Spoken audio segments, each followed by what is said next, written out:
Kali ini saya mau cerita tentang Siti Jenar.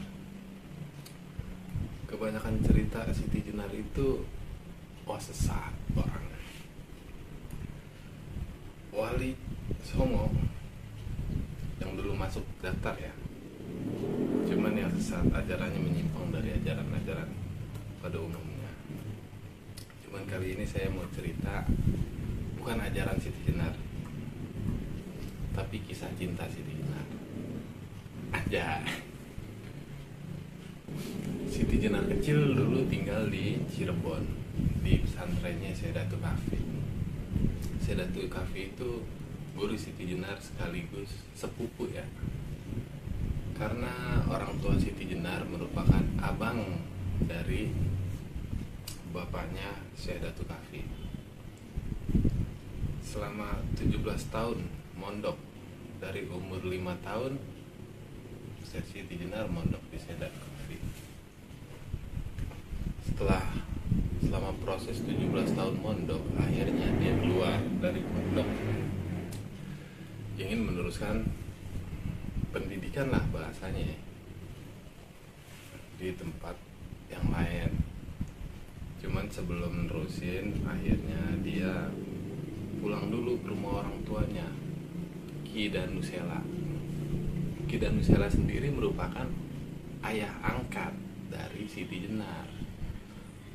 Ayah aslinya itu udah meninggal, merupakan ulama asal Malaka. Jadi kalau misalkan Siti Jenar di cerita-cerita yang lain, di buku dibilang muncul dari cacing ketika Sunan Kalijaga dan Sunan Bonang lagi ngobrol tentang ilmu-ilmu makrifat, itu merupakan suatu pengkerdilan menurut saya, pengkerdilan sejarah. Kok bisa manusia muncul dari cacing atau tanah merah ya kan, yang ada di bawah perahu gitu, kalau di filmnya kan gitu ya. Lanjut, setelah pulang dari pondok, Siti Jenar pergi ke rumah orang tuanya Ki Danusela. Sampai di sono Ki Danusela sudah meninggal dan ibunya pun telah meninggal. Waktu itu ceritanya sih bukan meninggal, ibunya hilang setelah orang tuanya meninggal karena faktor politik ya. Ki Danusela merupakan kuwu, anggap bupati lah ya, jabatan bupati zaman itu. Karena politik akhirnya dilengserin, dimatiin, dan ibunya Siti Jenar merasa sakit hati, akhirnya melarikan diri sampai gila, akhirnya meninggal ya. Lanjut dari Cirebon, akhirnya Siti Jenar melanjutkan ke Palembang kalau nggak salah. Di sono dia berlayar dalam proses pencarian jati diri. Di Palembang beliau bertemu sama Aryo Damar yang merupakan masih keturunan Brawijaya. Aryo Damar, orang tuanya Raden Kusen, orang tua angkat Raden Patah. Bukan orang tua angkat sih, ayah tiri bro. Ayahnya Raden Patah kan Brawijaya 5. Di sana beliau bertemu dengan Aryo Damar dan belajar tentang ilmu, anggaplah ilmu yang berhubungan dengan alam gaib ya. Sama Aryo Damar hijab tentang alam gaib itu Siti Jenar dibukain.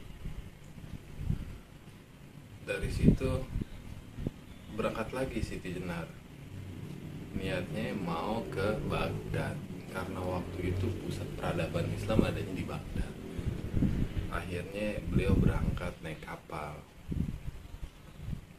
Kebetulan beliau bertemu dengan yang punya kapal, namanya Ahmad Mubasaroh At-Tawalud. Selama perjalanan beliau itu bertukar pikiran, ngobrol lah bahasanya tentang makrifat, tentang Islam, segala macam. Akhirnya tertarik, Siti Jenar tertarik dan Ahmad Tawalud juga tertarik. Akhirnya Siti Jenar diajak sama Ahmad Tawalud, udah lu bahasa gue gini lah, udah lu tinggal aja di rumah gue ya, udah tinggal di rumah orang tua gue. Pas sampai Baghdad, akhirnya Siti Jenar ikut. Dan disinilah awal mula kisah Siti Jenar, kisah cinta Siti Jenar dimulai. Pada saat itu Ahmad Tawalud punya seorang putri, usianya kalau nggak salah 17 tahun. Namanya itu Failatun Nafsah.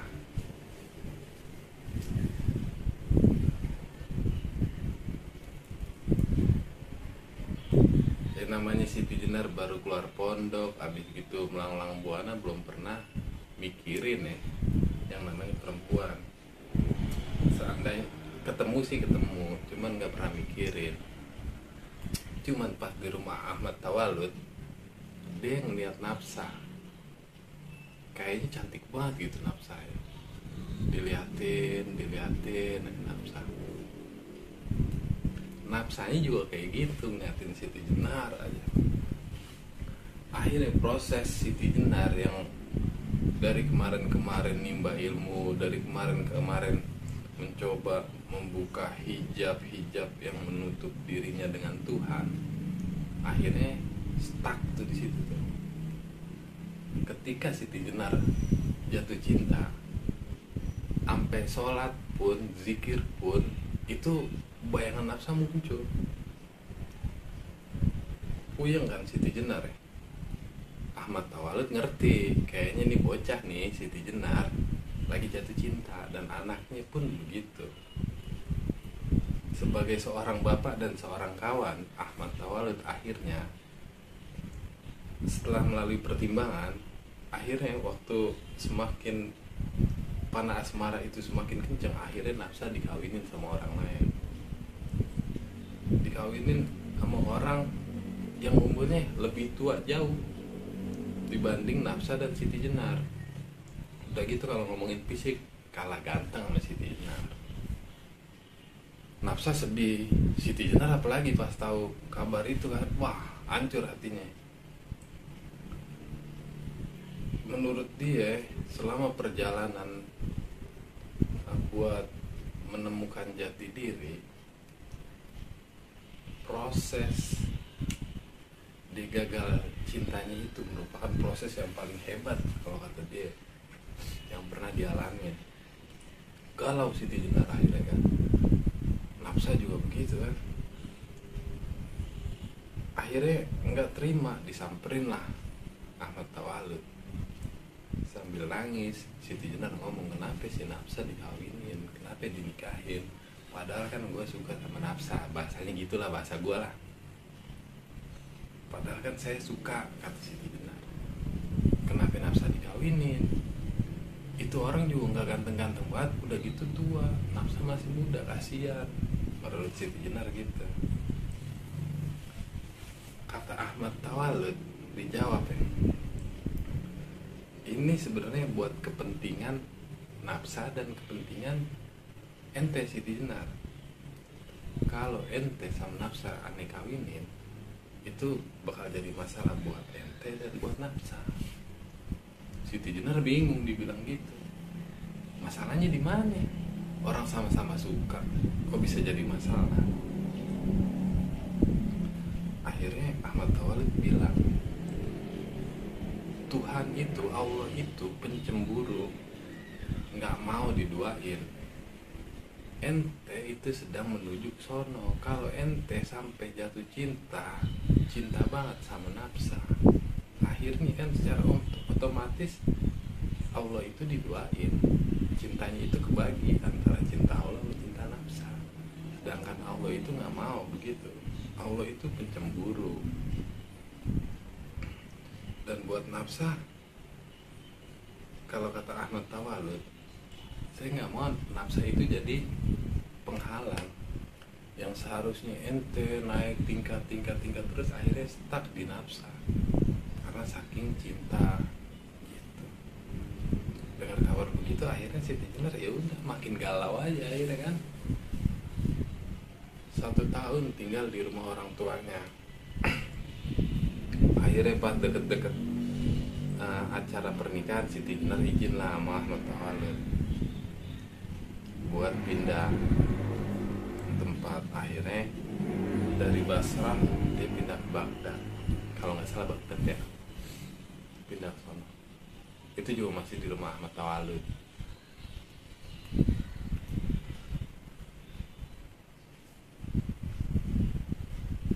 Selama perjalanan ke sono melewati padang pasir tuh pikiran Siti Jenar masih mikirin nafsa.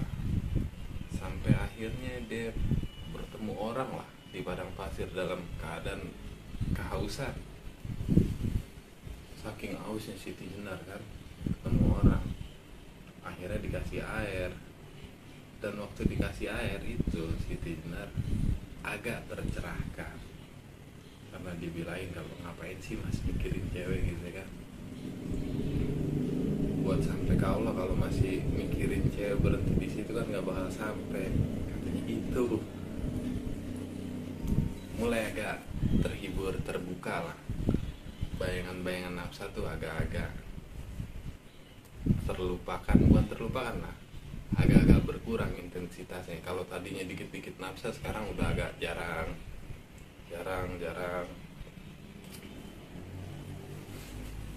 Terus jalan ke Baghdad. Sampai di sono akhirnya Siti Jenar, kalau bahasa kita so sibuk lah biar nggak terlalu mikirin kan. Akhirnya ngapain ya, kerjaannya baca buku, ngeliatin orang, ke masjid segala macem. Akhirnya ngeliatin aja biar bayangan nafsa hilang. Singkat cerita, setelah 4 tahun ya, 4 tahun setelah Nafsa menikah, Siti Jenar dapat kabar ternyata Nafsa meninggal. Wah, di situ Siti Jenar makin ngedon. Ternyata cinta yang selama ini ya, yang dia punya itu nggak hilang, tetap ada, cuman dialihin. Ketika dapat kabar gitu akhirnya gimana ya, namanya orang cinta ditinggal mati, sedih dah. Ya udah, ngedon, akhirnya ya udahlah, cabut lagi Siti Jenar. Ternyata dari cerita Siti Jenar itu ada ya, bahasanya pelajaran yang bisa ditarik ya, tentang cinta, bahwa siapapun orang pasti ngalamin cinta aja. Iya, deh mau arah suluk salik, para salik lah ya kan, orang-orang yang bersuluk pasti ngalamin cinta. Cuman ya gitu, gitu dah. Oke, sip. Assalamualaikum.